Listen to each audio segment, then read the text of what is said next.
Hey there. Today I thought I would open 5 more packs for you guys and just kind of explain how I'm planning on using these new cards. I'm still having a lot of fun expanding my collection and thinking of new decks. I'm not doing too well still, but I'm enjoying it a lot, so let's just get right into it. First pack, let's go.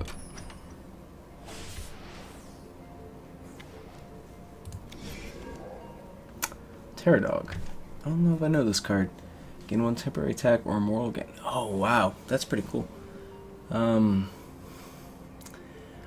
I wasn't too hot on temporary attack at first, but the more I start to play with it in my decks, especially some Arion decks I have, I'm really starting to appreciate it a lot more. And combine that with how much I want more Immortal cards in Venescula, this might make it in some of my lists. I might have to try it out. 4/3 is pretty easy to get through. And that 4 temporary attack for that's pretty flexible with such a weak minion. I like that a lot. That's neat. Another Venescula card. Trave's Death. Remove 1 base attack from rival. Well, shit.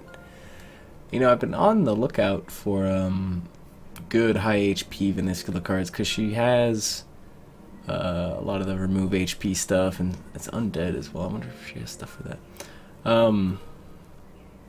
But I've been meaning to make use of some of those. I don't think that's enough to build a deck around, but it's certainly a strong component to it. 5/10's still a lot to get through, but remove base attack's pretty nice. Guaranteed to remove 1 base attack, no conditions, no nothing. Still gain 3 armor if you beat it, but you have to chip it down first. You have to do something to it before attacking it, or you have to have something big, which you won't as Venescula. You don't really get very many big weapons, but you could. But I think she has cards that are better used for sapping health from these guys. Sitting Golem, remove 4 attack from rival. I don't know if I have these. I'm not a big fan. 3 gold's nice.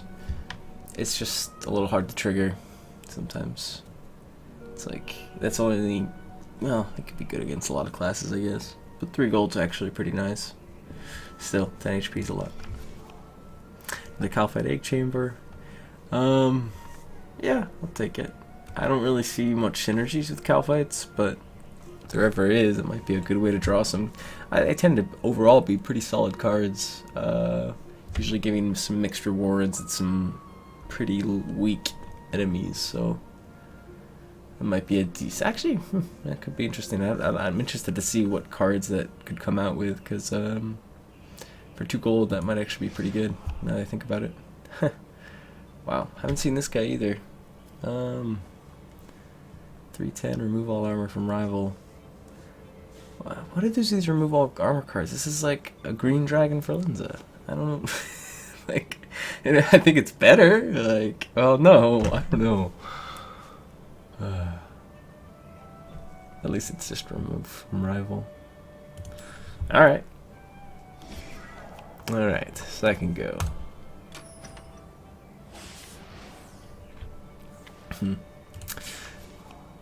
Arion animated book. I think I have these. I honestly thought these were base class cards, so I think I must have 2 copies of these. But this is one of the cards.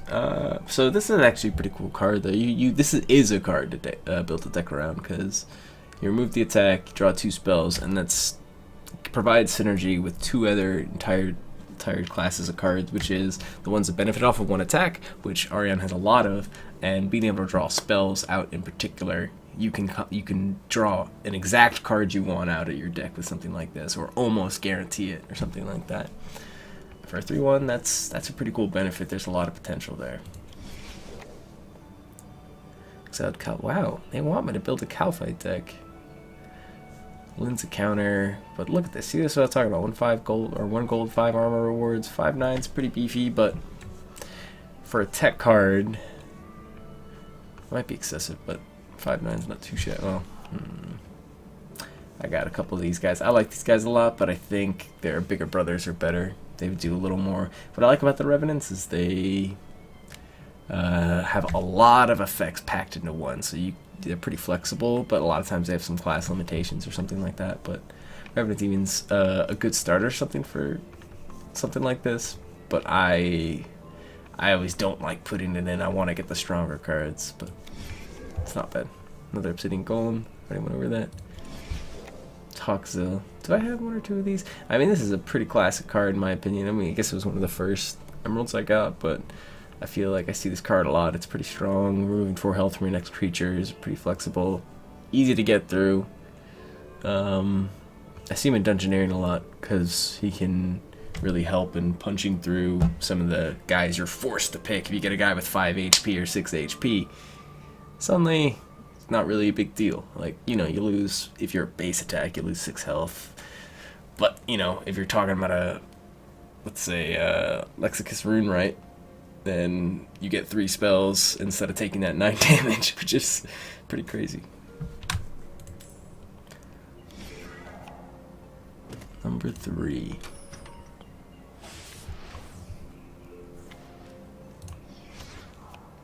After Zamorak Brew. That's a pretty expensive cost, pretty expensive gold, but 3 attack, it's not too shabby.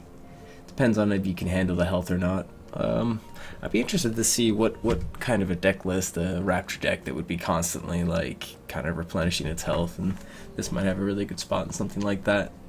Because you can, if you have a lot of health replenishment cards or something, and you can't use them, then this is a card you can trigger, get a huge benefit out of, make use of that temporary attack, and then replenish your health. So if you have some strong healing cards, this can actually be pretty potent, and there's some interesting potion synergies as well. Oh, nice. Booyah. I needed another one of these. This is a very good card. Look at that. 3/2, 2 armor, 2/6. Goblin type. Just got a lot of things going for it. All class, like, this is one I was looking out for, so I'm happy to pull it. More goblins, good goblins. I can start using my stinkier soon. Like, I think I could start putting those in decks. Just stick 2 of these guys, maybe 2 of the equipment removal guys, and just neuter any Arion decks, get rid of their spell books. Although, no, I'm not high ranked. I don't see many spellbook Arions in the ranked matches, but I do see them a lot in Dungeoneering. Oh man, another really solid. Now, so now I just rounded out some of the best sapphires, at least for starting out. Dazing Shot. Oh, okay. This one, I don't know. I imagine in Constructed it's actually really solid if you, depending on your opponent, because at higher ranks, because people start playing stronger cards, this gets stronger, so if people start getting better synergies at higher rankings, which I assume they do, as opposed to sort of playing more reliable cards, start to play stronger combo-heavy decks, then this gets better and better. And for 1 gold, you can do a lot with it. Like, if you hit a 7 or 9 damage minion on them, that's massive. That's massive. Oh, perfect. Man, what a good pack. Like, look at all these cards. So, this card I love. I was looking for a second one of these as well. A5's tough, but Striking Arrival. The exhaust isn't so bad because you can Resealm's Bomb it. But you get the strike, which is no damage taken. You get 2 gold. You get the exhaust, which maybe you can combo into something, but that's not always a positive. In fact, most times it's not, because it kind of, you can't play a minion after that. But really solid card. Looking for demons, so happy to get that. That's gonna be hard to top as far as just like solid all around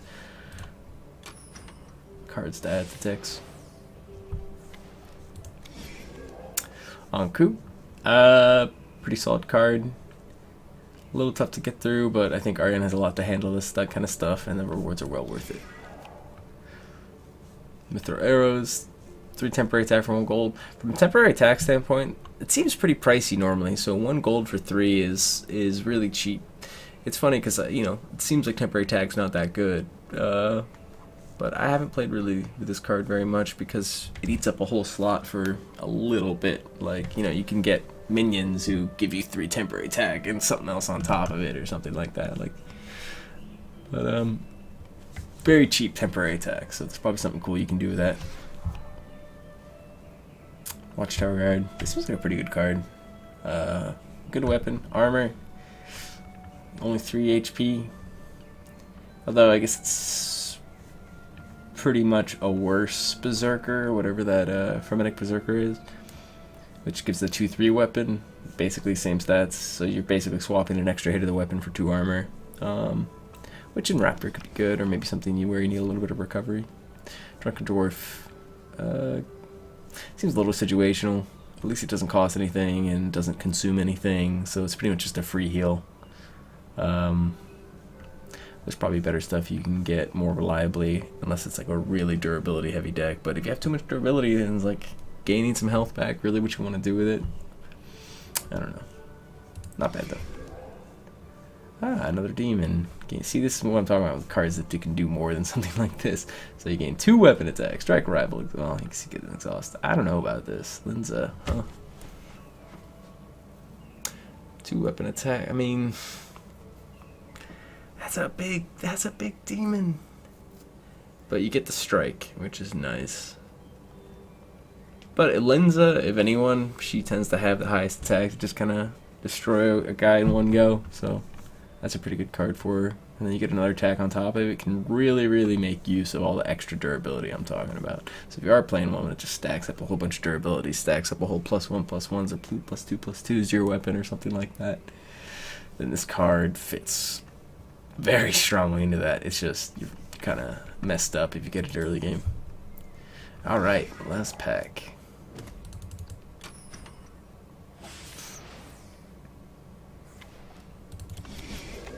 Oops, went through 2 cards. Start with the Ring of Kairos. Oh man, I don't know if I have 2 of these, or even 1 of these.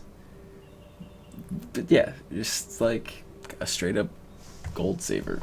No real drawbacks, like a lot of the other ones do, except for the drawback is you have to play a card. You can't like spend it. If you spend it on a card that's only 1 or 2 gold, then you're not really getting good value out of it, as opposed to the other guys, which give you the gold up front, because you're saving gold as opposed to earning it. But still, really good card. Can kind of surprise players too, because that's actually a very important thing to consider. Gold is one of your biggest tells in this game as far as like things you're gonna do next, or at least that you could do next. So at the end of the turn, you end up with a lot of gold. You know, a player can either exploit that by getting cards that copy or remove your gold, or they can, they know that you're like, okay, they're gonna get something good next turn, so I should prepare for it. And you know, depending on the class, it can be like a spell book or a big weapon or something like that. But what the Ring of Kairos does is it kind of lets you keep your cards a little closer to your chest, quite literally, I guess, and figuratively. Because you're hiding that gold gain in your hand. So you have 3 gold in your hand that you don't need to put out. Well, I mean, I guess the same thing with the other gold cards. Yeah. I'm trying to justify what I just said in my own head, and I think it makes sense. Word. Remove 4 health from all rival creatures in play. Remove 2 health from all your creatures in play. So that's a pretty intense effect. You can really give your opponent an easy time, but chances are they're not planning around you playing this card. 7/3 is easy to get through. Can be punishing if you get, you know, something to boost it up or something. But removing 2 from all your in play, that's basically a better Banshee. Sort of, it depends. It's very different from Banshees in a lot of ways. You know, Banshee grants gold, Banshee removes attack. That can do a whole lot of different things. But removing 2 health from everything the rest of the turn, you can just get that on your first and just put a whole bunch of strong minions in there. This would go well with some of the high HP minions I was talking about earlier with Veniscula. I'm interested in a deck like that, so that card seems to fit pretty nicely in it. I like this card a lot. Very, very flexible. It's one of my favorites. I haven't been using it a lot lately. But 4/4 is easy. Remove 5 armor, remove 3 durability, gain 1 gold. It just does a little bit of everything. So it's great kind of filler if you don't really have some stronger cards to fill these individual roles. It just does a little bit of everything. And for that, I think it's really flexible and good. Ooh, this one's pretty solid. 3/6 weapon is really, really strong. Raptor doesn't have many good weapons at his disposal, so